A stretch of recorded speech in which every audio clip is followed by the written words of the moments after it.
Welcome back, Ep6.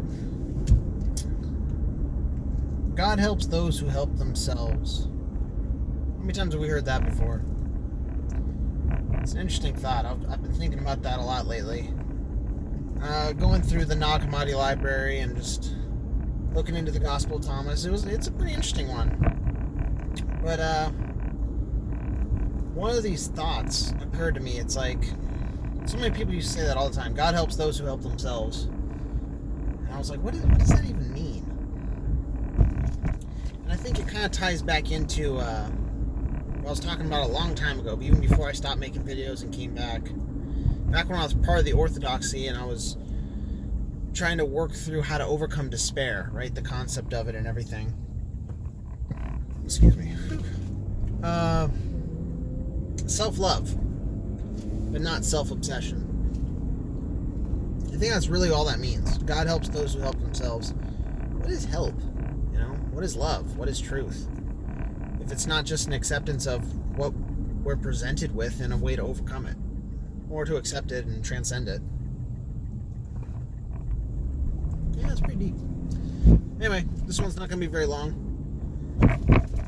Maybe I was talking with someone when I did the episode called Real Talk a long time ago. Wow, feels a little while ago.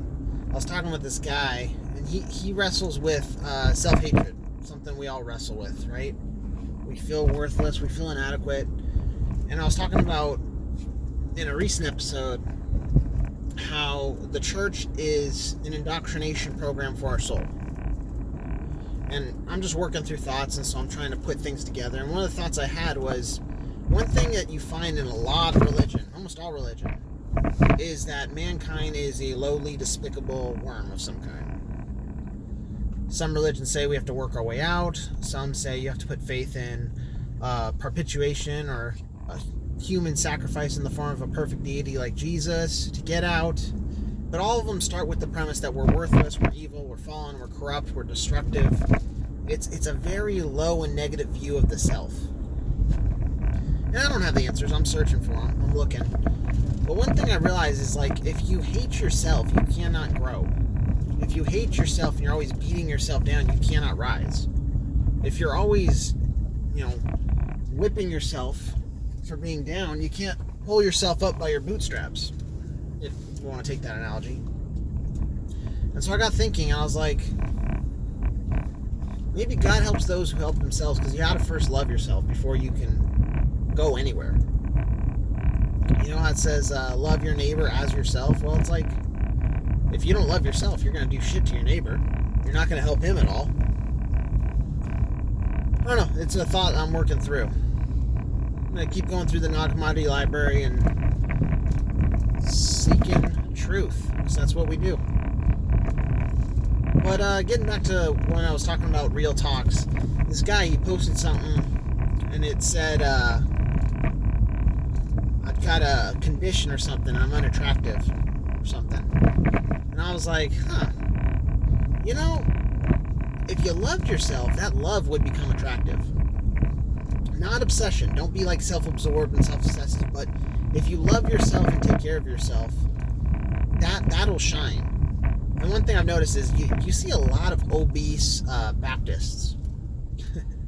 Southern Baptists, they love their potlucks. You see a lot of obese Christians, especially in America at least. And it's like, you don't love yourself. You don't love the temple of the Lord, your body. How are you going to love other people? I mean, you don't take care of yourself.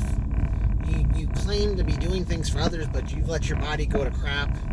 Or then you've become a burden on your family, medically, health-wise, financially.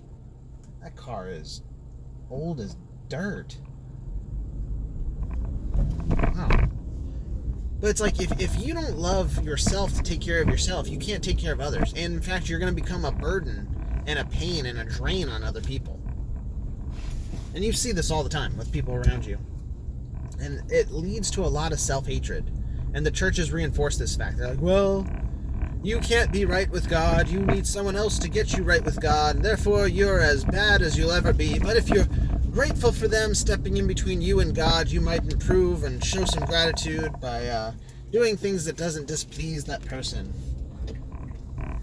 But you're still not improving at all. Well, the Holy Spirit will come upon you and change your life. Well, how? Well, you'll want to do what's good. But they don't. A lot of the worst people we know are spiritual people. Or not spiritual, religious, I guess you could say. Yeah, I need to go up front. I don't want to go back there. Anyway, I'm going to cut this short. This is going to be a short one. I'm going to explore more the topic of what does it mean to love yourself? What is self-love? How do we do it? How do we not become obsessed? Because I remember that's something I wanted to look into before my videos got grabbled by the church I was a part of and everything. And I really think it's something we should explore more. We should look into. Loving yourself, loving others, being kind, being good, and seeking truth. What is it the Persians used to say? Think good thoughts, do good deeds, and always tell the truth. I have no idea whether that's true. But, I don't know, that should be our goal. Because one of the thoughts I was thinking today is, not only do, let me stop saying, not only do churches sell self-hatred, they almost sell a form of nihilism. Where it's just, there's nothing you can do. And that's something I don't like. It's despair merchants. They sell despair in order to enslave you to an ideology. When in actuality, the truth is you can do so much. You can do everything. What is it they used to say? Well, with God, all things are possible. It's like, yeah, but the Spirit of God should be within you. Always. After all, we were made in His image, supposedly. So one of the things I was thinking is, let's not dwell on despair. Let's not dwell on self-hatred and self-abasement and thinking we're so unworthy and sinful, disgusting creatures, lowly worms that need to be destroyed or redeemed somehow. Instead, let's look at ourselves and start loving ourselves. Not obsession, not lust, but just a pure love of just, I want to be good. I want to do good. I want to say good. I want to think good. That's what I like in Philippians, was it 4:8? Whatsoever things are good, whatsoever things are pure, think on those things. Whatsoever things are true, kind, lovely, of good report. If there's any virtue in it, think on those things. It's like, that's where we need to be at. And I think that will help people love themselves more. If you love yourself, you can love others. And that's really what I think returning to the Father and loving God means. Love what He created. If you love the Father, you'd love yourself. You'd love that He made you the way you are.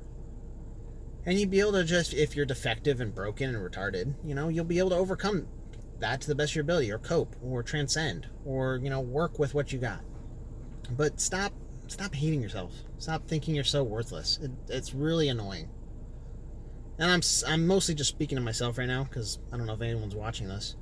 But that's something I've hated in myself. It prevented me from forgiving others. And that'll be something I talk about probably next time, because self-love's good, and then it leads to forgiveness. Because once you accept yourself, love yourself, you can then accept and love others, because you'll understand their weaknesses, their inability to overcome, their shortcomings. Yeah, God helps those who help themselves. Fun thought. I might dive back into that more later. But this is kind of what I was thinking today. I was thinking about self-hatred, don't like it. Thinking about how religions really destroy the self, destroy the individual. And it's really disgusting. Now that I can see it more clearly, the orthodoxy really needs to do better on that. And they of course, cover it up with, God loves you where you're at. It's like, but where you're at is you're filthy and vile and wicked and It's like, no. You're made in God's image. You're wonderful. Just don't be shitty. There's a great song out there that said, just don't be a dick. Anyway, go think about those thoughts. Seek truth. Everyone needs truth. Objective truth. Even if they can't find it. Even if they're stuck in relative truth and relative worlds. Start seeking objective truth. Alright. Those are the thoughts for today. We'll see what I'm thinking tomorrow. Or if I even have coherent thoughts tomorrow. Who knows?